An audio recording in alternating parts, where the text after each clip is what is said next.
Good day, everyone. My name is Leslie May S. Asas, and I am the reporter for today. My topic is about personal philosophy of education. What is personal philosophy of education? A personal philosophy of education serves as a guiding framework for educators. It shapes teaching practices, influences classroom dynamics, and it fosters an environment where students can thrive.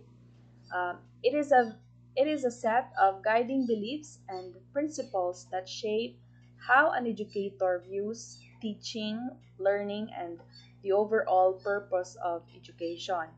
It serves as the foundation for the classroom decisions, instructional approaches, and the way educators interact with students, families, and communities.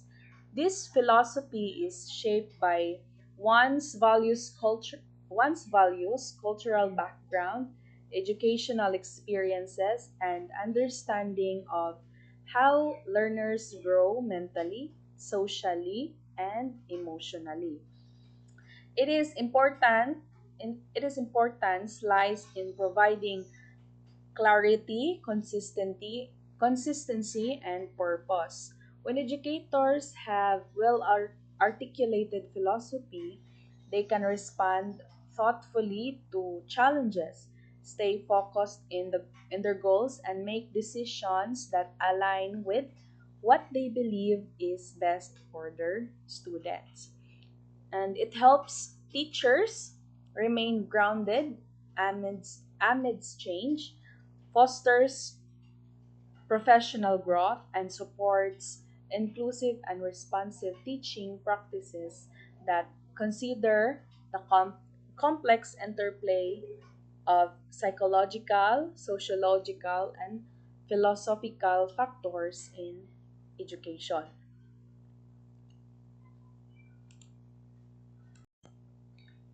Why is it developing a personal philosophy of education is important? So, developing a personal philosophy of education is important or vital because it acts as your compass in the classroom. It helps define your purpose as a teacher, shapes your instructional choices, and gives coherence to your values and actions.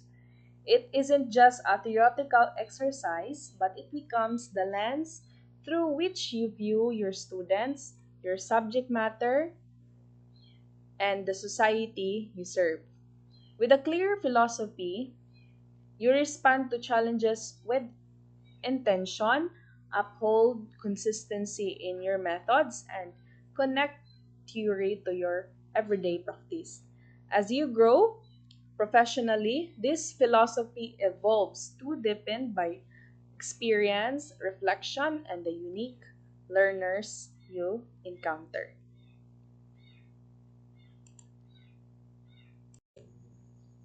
So we have here the key components of a personal philosophy of education.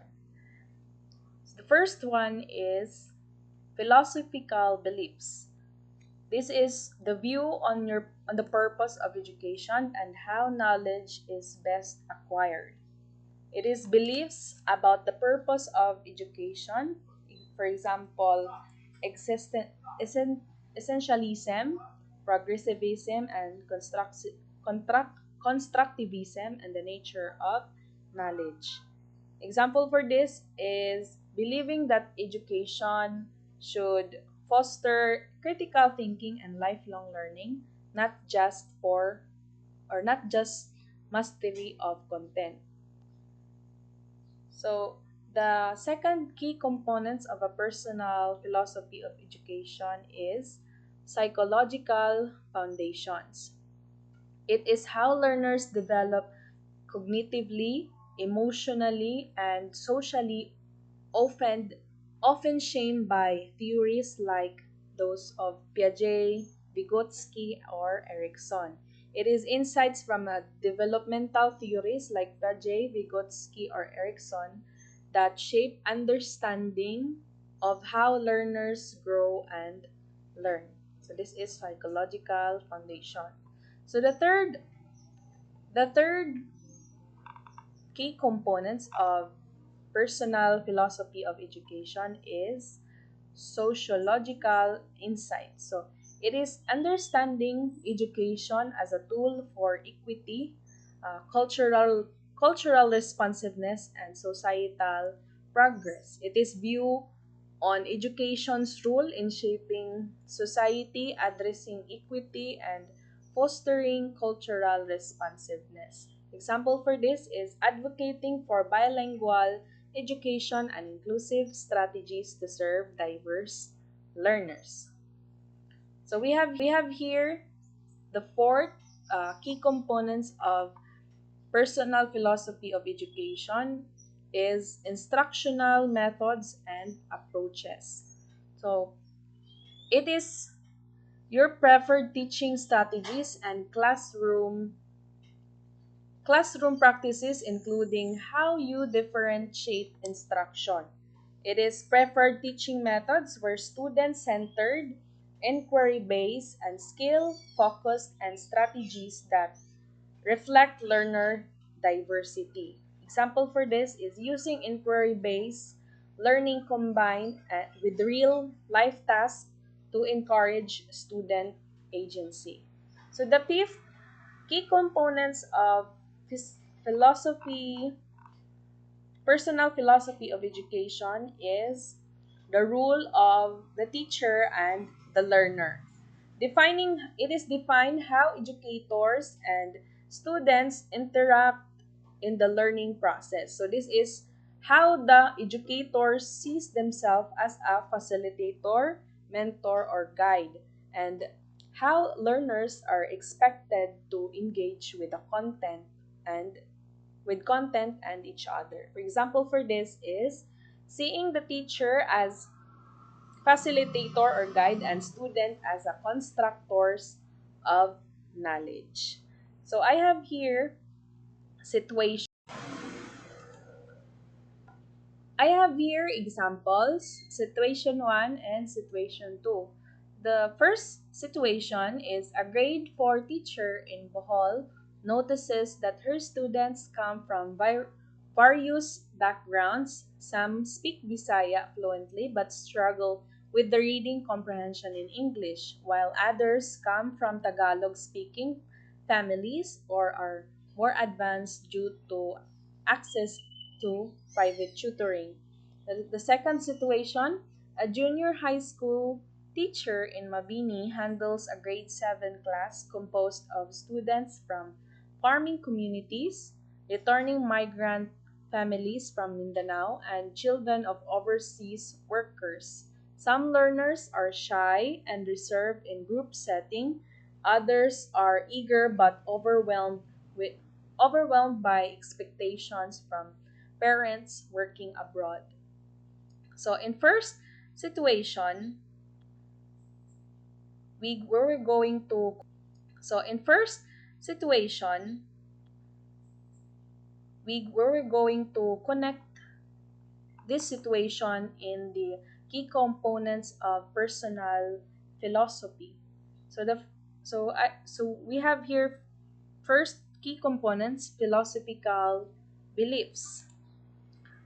So the teacher believes in constructivism, so she designs activities where students explore topics by creating posters, doing group projects, and solving problems based on local community issues, encouraging them to discover meaning for themselves, which is good. So here are the explanation. The teacher adapts to constructivist approach, which means students are encouraged to learn by doing. Instead of simply receiving information, they explore real-world topics through group projects and Visual task. This empowers learners to actively construct meaning based on their experiences and cultural context, key to deep personal learning. So in the second key component, psychological influence, using Vygotsky socio-cultural theory, the teacher set up mixed ability pairs where stronger readers support those still developing their skills, promoting their promoting learning through peer interaction and scaffolding. So, to support diverse learning levels, she implements scaffolding, or the teacher implements scaffolding, pairing students with different reading abilities. The so the learner will learn from each other, and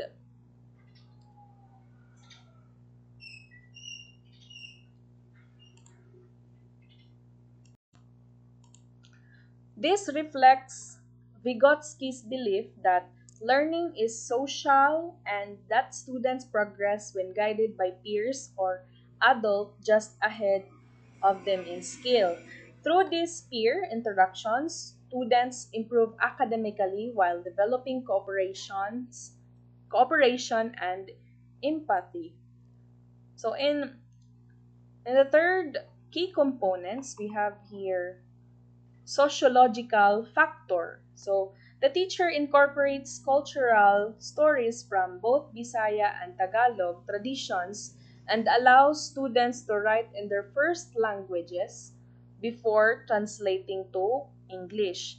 This fosters equity and inclusion, validating each child's background while building academic confidence. So, by embracing stories from Bisaya and Tagalog cultures and allowing multilingual expression, the teacher creates a classroom where each student's background is recognized and respected. So this addresses sociological concerns about exclusion and inequity, making the space inclusive and validating learners' identities, especially important in linguistically diverse regions like Bohol.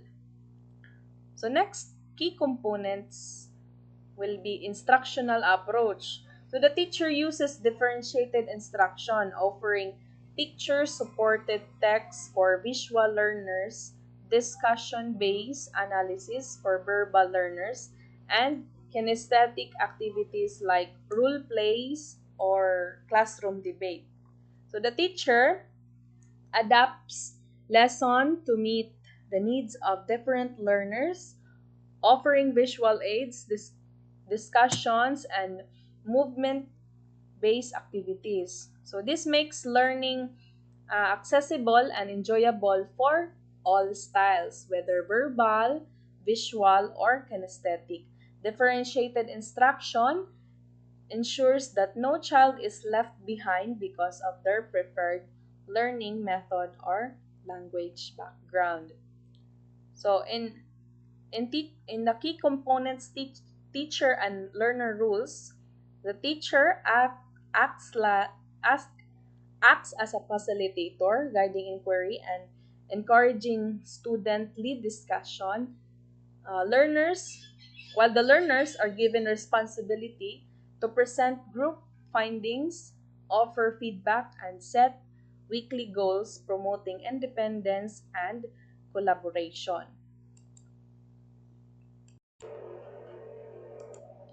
So, teacher as a facilitator is no longer simply delivers content. Instead, the teacher guides inquiry by asking open-ended questions and prompting exploration. Yeah, encourages discussion, where allowing students to voice their ideas and challenge perspectives.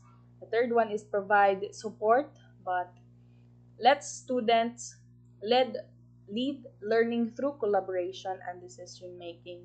So this approach respect learners' abilities and foster a more democratic, empowering class environment. So in learners as co-creators, students take on meaningful rules by presenting group findings, which builds confidence and strengthens communication skills, giving peer feedback, helping each other to grow, through constructive input, so that, and setting weekly goals, promoting independence, reflection, and accountability.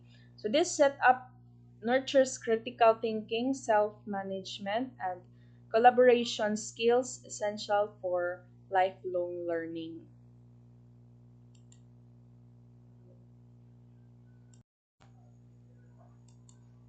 So we have in a second situation, a junior high school teacher in Mabini handles grade 7 class composed of students from farming communities, returning migrant families from Mindanao, and children of overseas workers.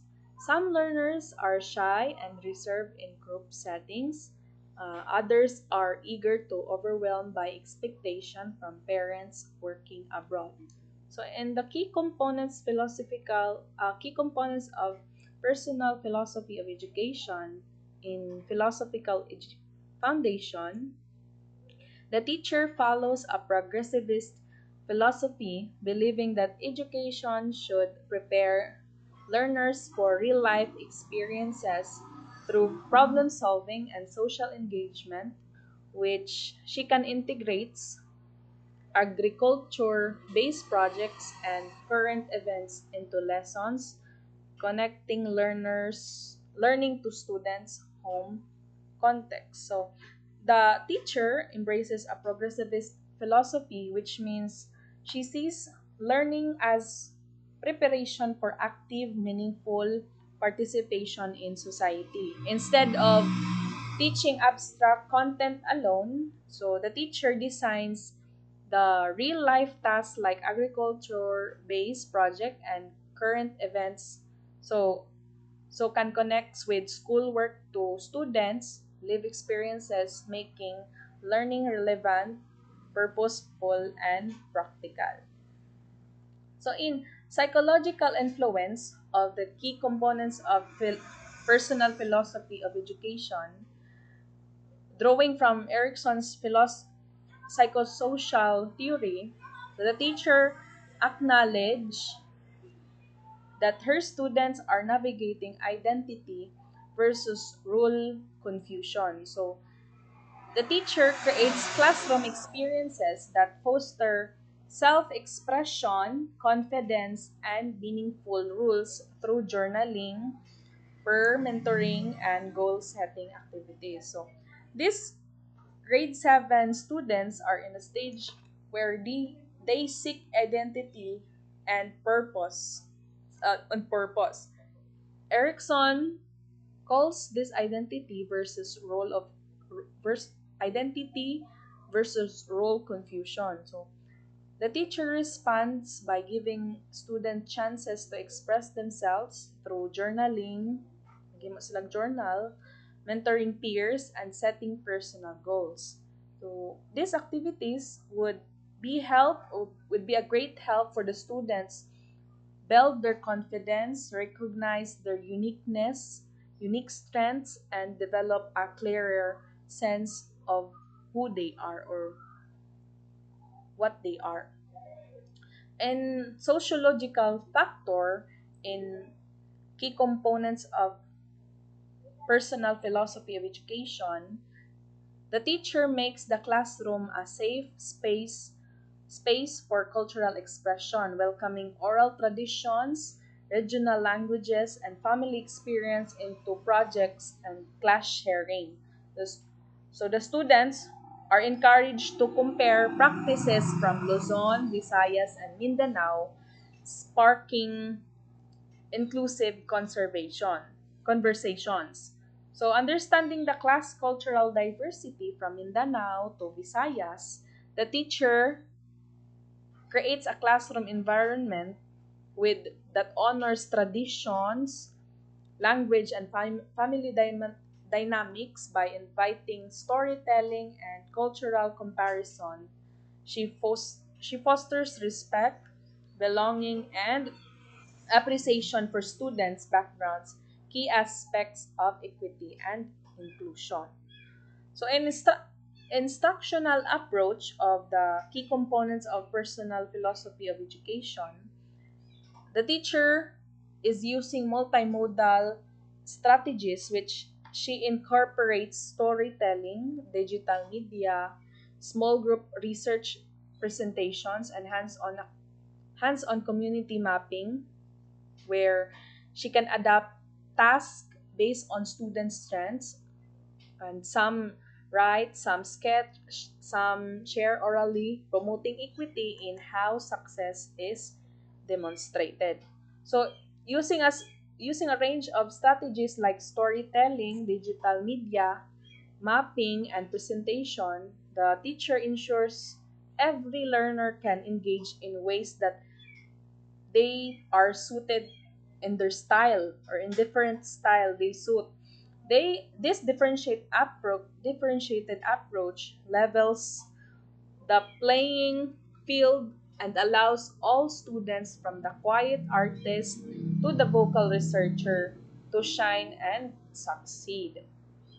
So in teacher and learner rules, are the key components of personal philosophy of education. The teacher views herself as a guide and co-learner, modeling curiosity and empathy.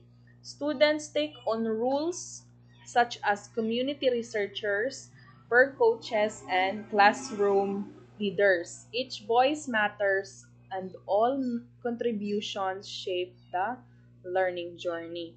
So, in this, the teacher sees herself not as the sole authority. So, but the teacher sees herself as a learner and guide by assigning roles like peer coach and or community researcher. She empower students to lead, collaborate, and shape their own learning by by the message like your voice matters here.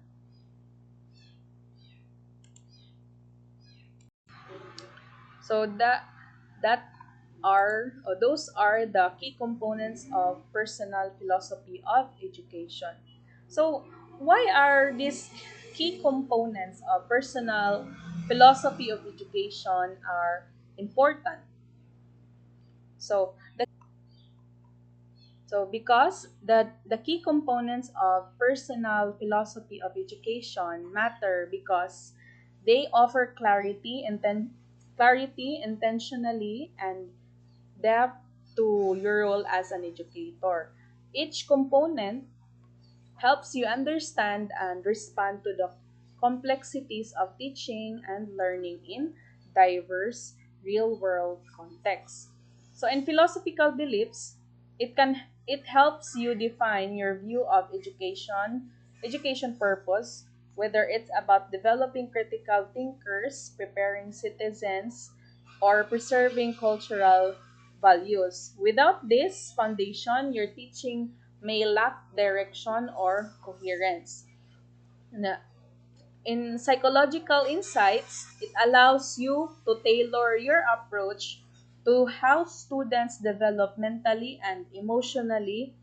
Applying these theories like those of Piaget or Erikson helps you design age appropriate and emotionally self learning experiences. So in sociological understanding, it ensures that your classroom is inclusive and responsive to students' backgrounds and social realities. This supports equity, builds belonging, and makes your teaching socially relevant.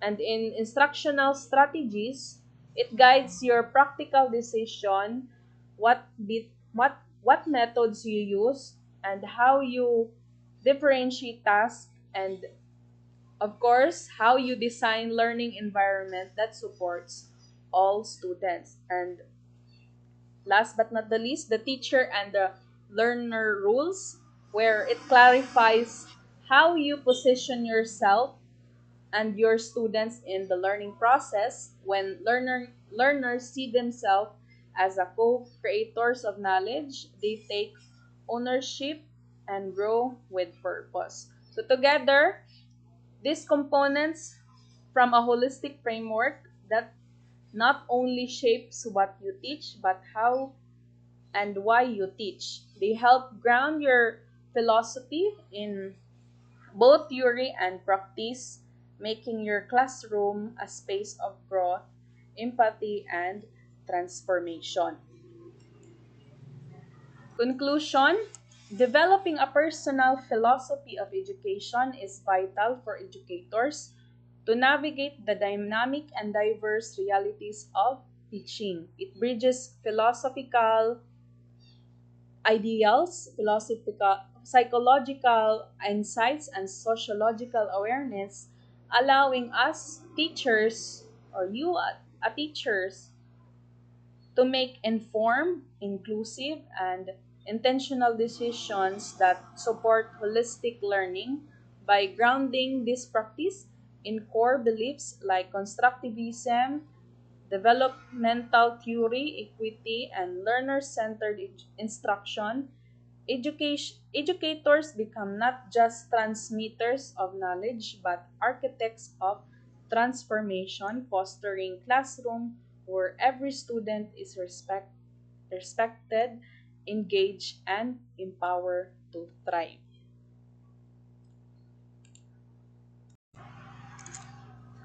I hope you learned from my report. Thank you and God bless us all.